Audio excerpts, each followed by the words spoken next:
السلام علیکم ورحمۃ اللہ وبرکاتہ۔ اعوذ باللہ من الشیطان الرجیم، بسم اللہ الرحمن الرحیم۔ فتلقى آدم من ربه کلمات فتاب علیہ انہ هو التواب الرحیم۔ پس آدم علیہ السلام نے اپنے رب سے چند کلمات سیکھے اور اللہ تبارک و تعالیٰ کی بارگاہ میں توبہ کیا تو اللہ تبارک و تعالیٰ نے ان کی توبہ کو قبول کر لیا، اور بے شک اللہ تبارک و تعالیٰ توبہ قبول کرنے والا اور رحم کرنے والا ہے۔ معزز سامعین کرام، یہ سورۃ البقرہ ہے۔ سورۃ البقرہ سورہ نمبر 2، اور اسی سورت سے آپ کے سامنے ابھی آیت نمبر 37 تلاوت کی گئی اور اس آیت کریمہ کا ترجمہ بھی پیش کیا گیا۔ سامعین کرام، کل کے درس میں نے بتلایا تھا کہ اللہ تبارک و تعالیٰ نے آدم علیہ السلام کو پیدا کرنے کے بعد ان کے بائیں پسلی سے ان کی بیوی حوا علیہ السلام کو پیدا فرمایا، اور پھر دونوں کو جنت کے اندر کہا کہ جاؤ جنت میں رہو، اور جہاں سے جدھر سے رہنا ہے، جہاں رہنا ہے وہاں رہو، جہاں سے جو کھانا ہے وہ کھاؤ، لیکن ایک درخت ہے اس کے پاس نہیں جانا، ایک پیڑ ہے اس کے پاس نہیں جانا، اس کے پھل کو نہیں کھانا۔ اللہ تبارک و تعالیٰ نے بڑی تاکیدی نصیحت کی، لیکن آدم علیہ السلام انسان، اور انسان جو ہے اس کی فطرت میں بھول چوک، خطا اور غلطی، نافرمانی ہے، تو اللہ تبارک و تعالیٰ نے جو نصیحت کی تھی شیطان کے بہکاوے میں آ کر کے آدم علیہ السلام اس نصیحت کو بھول گئے، اور دونوں شوہر و بیوی یعنی آدم و حوا نے درخت سے پھل کھا لیا۔ سامعین کرام، اللہ تبارک و تعالیٰ کی نافرمانی ہوئی تھی۔ غلطی کرنے کے بعد آدم علیہ السلام کو اس بات کا بڑا احساس ہوا، اور بہت زیادہ احساس ہونے کے بعد بہت غمگین رہنے لگے کہ اللہ تبارک و تعالیٰ سے کیسے معافی مانگے۔ تو اللہ تبارک و تعالیٰ نے دعا سکھلائی۔ یہاں پر اسی چیز کا ذکر ہے۔ اللہ تبارک و تعالیٰ نے فرمایا فَتَلَقَّى آدَمُ مِن رَبِّهِ كَلِمَاتٍ۔ اب اللہ تبارک و تعالیٰ سے بخشش کیسے طلب کرنا ہے، گناہوں کی معافی کے لیے دعا کیسے مانگنی ہے، تو اللہ تبارک و تعالیٰ نے وہاں پر رہنمائی فرمائی آدم علیہ السلام کی، اور ان کو چند کلمات سکھائے کہ جن کلمات کے ذریعے سے، چند کلمات کا مطلب چند باتیں سکھلائی، چند دعا سکھلائی کہ اس طرح سے دعا مانگو، اس طرح سے اللہ کے سامنے بولو، تو اللہ تبارک و تعالیٰ تمہاری دعا کو قبول کریں گے، تمہارے گناہوں کو معاف کریں گے۔ اب وہ دعا کون سی ہے، تو اس سلسلے میں اللہ تبارک و تعالیٰ نے قرآن کریم میں ہی اس چیز کی وضاحت کر دی ہے کہ آدم علیہ السلام نے کن الفاظ میں دعا کیا دعا مانگا اللہ تبارک و تعالیٰ سے کہ اللہ نے ان کی دعا کو قبول کر لیا۔ تو اللہ تبارک و تعالیٰ نے قرآن کریم کے اندر ہی سورۃ الاعراف آیت نمبر 23، سورۃ الاعراف آیت نمبر 23 کے اندر اللہ تبارک و تعالیٰ نے اس چیز کا تذکرہ کیا ہے۔ وہاں پر آدم علیہ السلام کا ہی ذکر ہے، اور آیت نمبر 23 سورۃ الاعراف میں اللہ تبارک و تعالیٰ نے فرمایا کہ قال، آدم اور حوا دونوں نے کہا، اللہ تبارک و تعالیٰ کی بارگاہ میں جھکتے ہوئے کیا کہا، ربنا ظلمنا انفسنا، اللہ تبارک و تعالیٰ ہم نے خطا کی ہے، اپنے آپ پر ظلم کیا ہے، وَإِن لَّمْ تَغْفِرْ لَنَا وَتَرْحَمْنَا، اللہ تبارک و تعالیٰ تو اگر ہمارے گناہوں کو معاف نہیں کرے گا، ہمارے حال پر رحم نہیں فرمائے گا، لَنَكُونَنَّ مِنَ الْخَاسِرِينَ، تو ہم لوگ نقصان اٹھانے والوں میں سے ہو جائیں گے، گھاٹا پانے والوں میں سے ہو جائیں گے۔ دیکھیے یہ دعا ہے، کمپلیٹ دعا ہے، ربنا ظلمنا انفسنا وان لم تغفر لنا وترحمنا لنکونن من الخاسرین۔ یہ کمپلیٹ دعا ہے جو اللہ تبارک و تعالیٰ نے آدم و حوا کو سکھلایا، اور بعد میں اسی دعا کو اللہ تبارک و تعالیٰ نے محمد عربی صلی اللہ علیہ وسلم پر نازل ہونے والے قرآن کریم میں بھی اللہ تبارک و تعالیٰ نے نازل فرمایا کہ آدم و حوا دونوں نے اللہ تبارک و تعالیٰ سے دعا مانگی کہ ربنا ظلمنا انفسنا وان لم تغفر لنا وترحمنا لنکونن من الخاسرین، اللہ تبارک و تعالیٰ ہم نے گناہ کیا ہے، ہم نے اپنے آپ پر ظلم کیا ہے، اور اللہ تبارک و تعالیٰ ہم آپ کی بارگاہ میں جھک رہے ہیں، اگر آپ نے ہمارے گناہوں کو معاف نہیں کیا اور ہمارے حال پر رحم نہیں فرمایا تو ہم نقصان پانے والوں میں سے ہو جائیں گے۔ یہ دعا ہے جو بالکل ثابت ہے، جو آدم علیہ السلام کو اللہ تبارک و تعالیٰ نے سکھلایا۔ لیکن اس کے باوجود آپ دیکھیں گے کہ بعض واعظین قسم کے لوگ جو صوفیت کی طرف مائل ہیں، ایسے لوگ اس چیز میں بھی ایک بناوٹی حدیث پیش کرتے ہیں، یعنی ایسی حدیث جو نبی صلی اللہ علیہ وسلم نے نہیں بیان فرمائی، لیکن اس کے باوجود اس کو نبی صلی اللہ علیہ وسلم کی طرف منسوب کر کے حدیث بیان کرتے ہیں، اور کتابوں کے اندر بھی ہے۔ ایسا نہیں کہ میں اپنی طرف سے بول رہا ہوں، یہ مت سمجھیے گا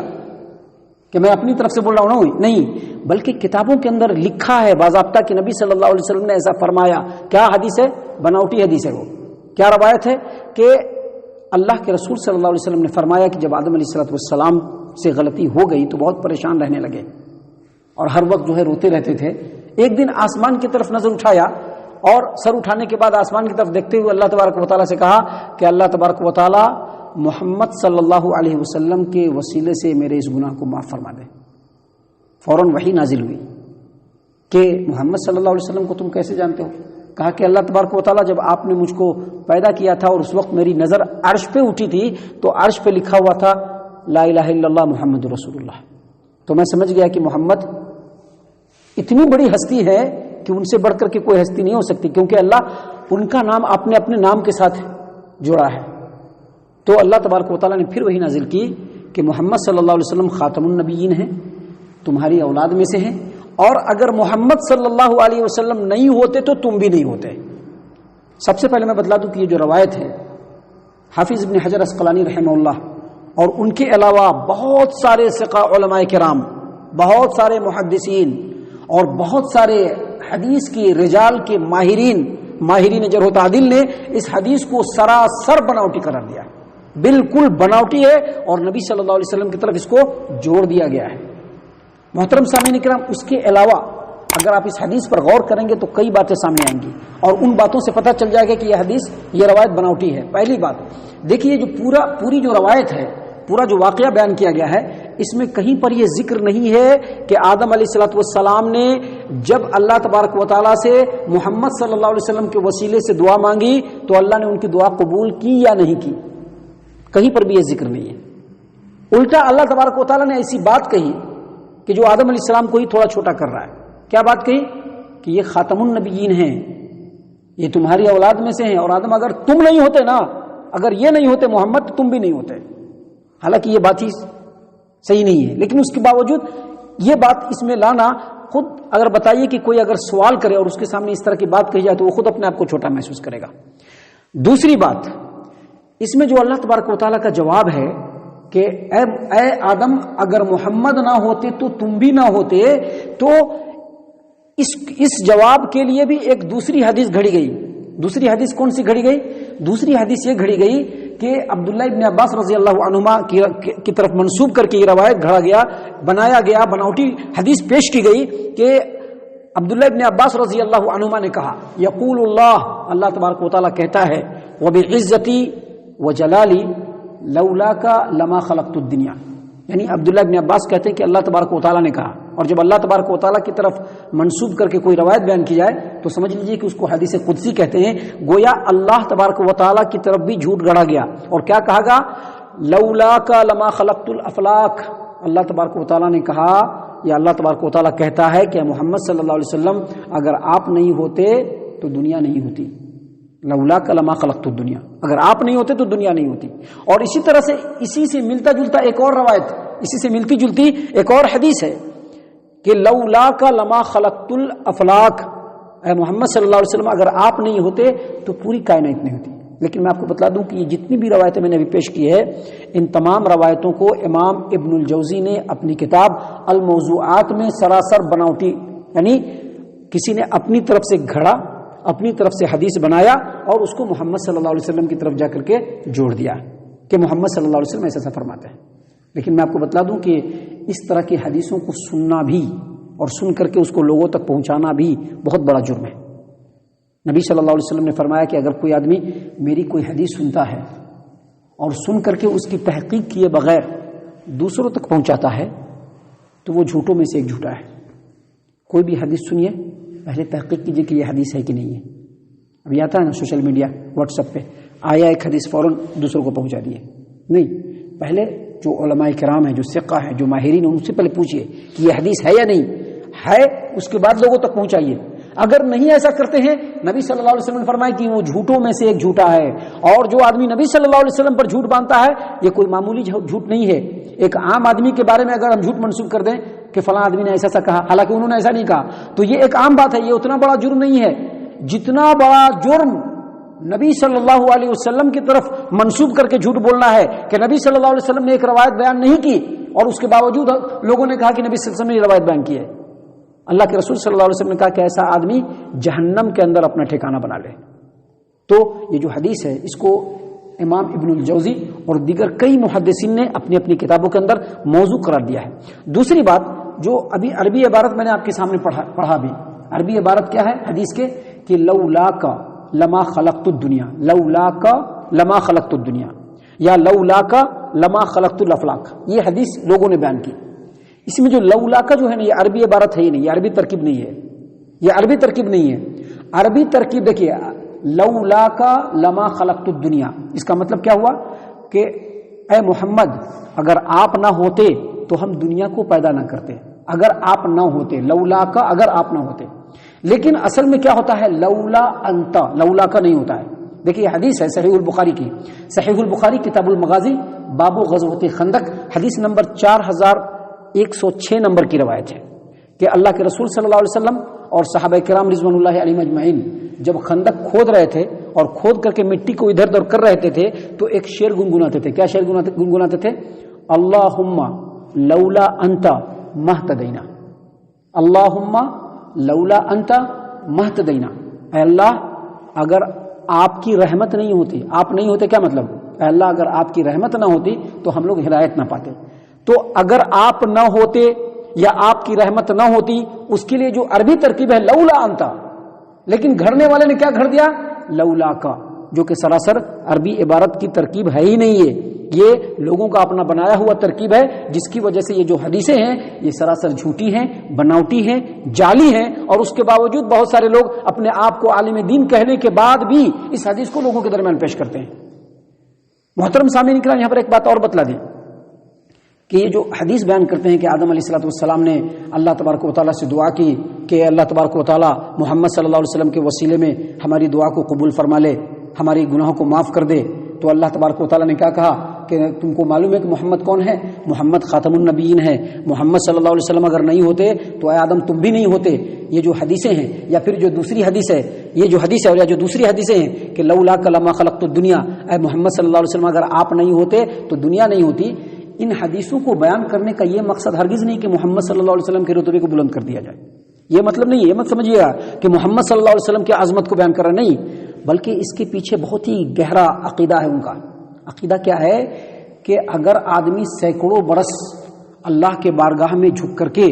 گڑ گڑا کر کے دعا کرے گا، اللہ تعالیٰ اس کی دعا کو قبول نہیں کرے گا۔ کب تک قبول نہیں کرے گا؟ جب تک کہ کسی کا وسیلہ نہیں پکڑا جائے، جب تک وسیلہ نہیں پکڑے گا اللہ دعا قبول نہیں کرے گا۔ اور وسیلہ بھی کس چیز کا پکڑنا ہے؟ اپنے نیک عمل کا نہیں، اللہ تبارک و تعالیٰ کے اسماء الحسنی کا نہیں، بلکہ کسی بزرگ کا وسیلہ ہونا چاہیے۔ اب چاہے وہ بزرگ ہو یا نہ ہو، اس سے مطلب نہیں ہے، بزرگ زندہ ہے یا مر گئے، بزرگ ہیں یا نہیں ہے، یا فرضی بزرگ کا ہی نام سامنے لے آئے، اللہ تبارک و تعالیٰ کی عزت و جلال کا وسیلہ نہیں بنانا ہے، اللہ تبارک و تعالیٰ کے نام کا وسیلہ نہیں بنانا ہے، نیک اعمال کا وسیلہ نہیں، بلکہ بزرگوں کا وسیلہ ہونا ضروری ہے، تبھی جا کر کے اللہ دعا قبول کرے گا۔ کاش کہ آدم علیہ السلام کو پہلے معلوم ہو جاتی یہ بات، تو آدم علیہ السلام اتنے دن تک گڑ گڑاتے ہی نہیں، فوراً جو ہے محمد صلی اللہ علیہ وسلم کے وسیلے سے دعا مانگ لیتے تھے، حالانکہ ابھی وہ پیدا بھی نہیں ہوئے، ابھی دنیا میں ان کا وجود بھی نہیں ہے، وجود ان کا آدم علیہ السلام کے ہزاروں سال کے بعد ہوا۔ تو محترم سامعین کرام، یہ ایک عقیدہ ہے جو قرآن اور سنت کے بالکل مخالف والا عقیدہ ہے، جس کو سامنے رکھ کر کے اس کو لوگ پیش کرتے ہیں۔ دیکھیے اللہ تبارک و تعالیٰ نے یہاں پر آیت کریمہ میں واضح طور پر کیا کہا، فَتَلَقَّى آدَمُ مِن رَبِّهِ كَلِمَاتٍ، آدم علیہ السلام نے اپنے رب سے چند کلمات سیکھے، اور وہ چند کلمات کیا ہے؟ ہم اگر بتاتے ہیں، آپ اگر بتاتے ہیں، یا دنیا کا کوئی دوسرا عالم بتاتا ہے، یا کوئی بہت بڑا پیر اور صوفی بتاتا ہے، وہ اتنا اوتھینٹک نہیں ہو سکتا جتنا اللہ بتاتا ہے۔ اور اللہ نے اپنے قرآن کریم کے اندر سورۃ الاعراف کے اندر آیت نمبر 23 میں کیا فرمایا؟ ربنا قالا ربنا ظلمنا انفسنا وان لم تغفر لنا وترحمنا لنكونن من الخاسرین۔ آدم علیہ السلام اور ان کی بیوی حوا دونوں اس غلطی کے بعد پچھتاتے ہوئے، اللہ کے بارگاہ میں جھکتے ہوئے، ندامت اور شرمساری کو اختیار کرتے ہوئے کیا کہا؟ دونوں نے کہا اللہ کی بارگاہ میں ربنا ظلمنا انفسنا، یہی دعا ہے، وَإِن لَّمْ تَغْفِرْ لَنَا وَتَرْحَمْنَا لَنَكُونَنَّ مِنَ الْخَاسِرِينَ۔ جب ان الفاظ کے ساتھ آدم و حوا نے دعا کیا تو اللہ تبارک و تعالیٰ نے ان کی توبہ کو قبول کر لیا، اور اللہ تبارک و تعالیٰ بے شک توبہ قبول کرنے والا اور رحم کرنے والا ہے۔ یاد رکھیے، اللہ تعالیٰ نے قرآن کریم سورۃ التوبہ آیت نمبر 104 میں بیان فرمایا ہے، أَلَمْ يَعْلَمُوا أَنَّ اللَّهَ هُوَ يَقْبَلُ التَّوْبَةَ عَنْ عِبَادِهِ، کیا ان لوگوں کو معلوم نہیں ہے کہ اللہ تبارک و تعالیٰ اپنے بندے کے توبہ کو قبول کرتا ہے کب؟ جب بندہ اللہ کی بارگاہ میں توبہ کرے، ہر حال میں قبول کرے گا اللہ۔ اگر توبہ کی شرائط کو کمپلیٹ کیا گیا اور اللہ کے بارگاہ میں پوری ایمانداری کے ساتھ بندہ جھک گیا اور جو غلطی ہوئی ہے اس غلطی کو آگے ہم نہیں کریں گے ایسا سوچ کر کے اگر رب العالمین کے بارگاہ میں جھک گیا تو اللہ ضرور توبہ کو قبول کرے گا۔ اللہ تعالیٰ قرآن کریم سورۃ النساء آیت نمبر 110 میں بیان فرماتے ہیں وَمَن يَعْمَلْ سُوءًا أَوْ يَظْلِمْ نَفْسَهُ ثُمَّ يَسْتَغْفِرِ اللَّهَ يَجِدِ اللَّهَ غَفُورًا رَحِيمًا۔ کسی آدمی سے کوئی گناہ ہو گیا یا اپنے آپ پر اس نے ظلم کر لیا اور گناہ کا کام کر لیا، اس نے اللہ کی نافرمانی کر لی، پھر وہ اللہ کی بارگاہ میں جھکا اور اللہ سے اپنے گناہوں کی بخشش طلب کی، تو وہ اللہ تبارک و تعالیٰ کو رحم کرنے والا اور گناہوں کی بخشش کرنے والا پائے گا۔ یعنی بندہ جب اللہ سے توبہ کرے گا تو اللہ ضرور قبول کرے گا، چاہے وہ وسیلہ بنائے یا نہ بنائے، وہ وسیلہ بنائے یا نہ بنائے، اگر وہ ثابت قدمی کے ساتھ بالکل اخلاص کے ساتھ اللہ تبارک و تعالیٰ کے سامنے جھک کر کے توبہ کے شرائط کو پورا کرتے ہوئے اگر اس نے توبہ کر لیا، اللہ اس کی توبہ کو ضرور بھی ضرور قبول کرے گا۔ اسی لیے اللہ نے کہا کہ بے شک اللہ تبارک و تعالیٰ توبہ کو قبول کرنے والا اور رحم کرنے والا ہے۔ محترم سامعین کرام، ابھی آگے اور بھی بہت ساری باتیں ہیں جو ہمارے لیے انتہائی مفید ہیں، جس کو اللہ تبارک و تعالیٰ نے اس صورت کے اندر نازل فرمایا ہے، جو انشاءاللہ کل اور کل کے بعد کے دروس میں ہم آپ کے سامنے پیش کریں گے۔ اللہ تعالیٰ سے دعا ہے کہ اللہ تعالیٰ ہم تمام کو ان تمام باتوں کے اوپر غور و فکر اور تدبر کرنے کی توفیق عنایت فرمائے۔ اللہ تبارک و تعالیٰ ہم تمام کو اللہ تبارک و تعالیٰ کے پیغام کو، اللہ تبارک و تعالیٰ کے احکام کو سمجھنے کی توفیق عنایت فرمائے، ان پیغامات پر اور ان احکام پر عمل کرنے کی توفیق عنایت فرمائے۔ اللہ تبارک و تعالی ہم تمام کو پکا سچا مومن اور مسلمان بنائے، اللہ اور اس کے رسول کا فرما بردار بنائے، صحابہ کرام رضوان اللہ علیہم اجمعین کے طریقے پر چلنے والا بنائے، جنت الفردوس میں جگہ عطا فرمائے۔ اے اللہ ہم تمام کو جہنم سے نجات دے دے، اللہ ہم تمام کو جہنم سے محفوظ فرما، اللہ تبارک و تعالی ہم تمام کو جہنم سے محفوظ فرما، آمین یا رب العالمین، وما علینا الا البلاغ المبین۔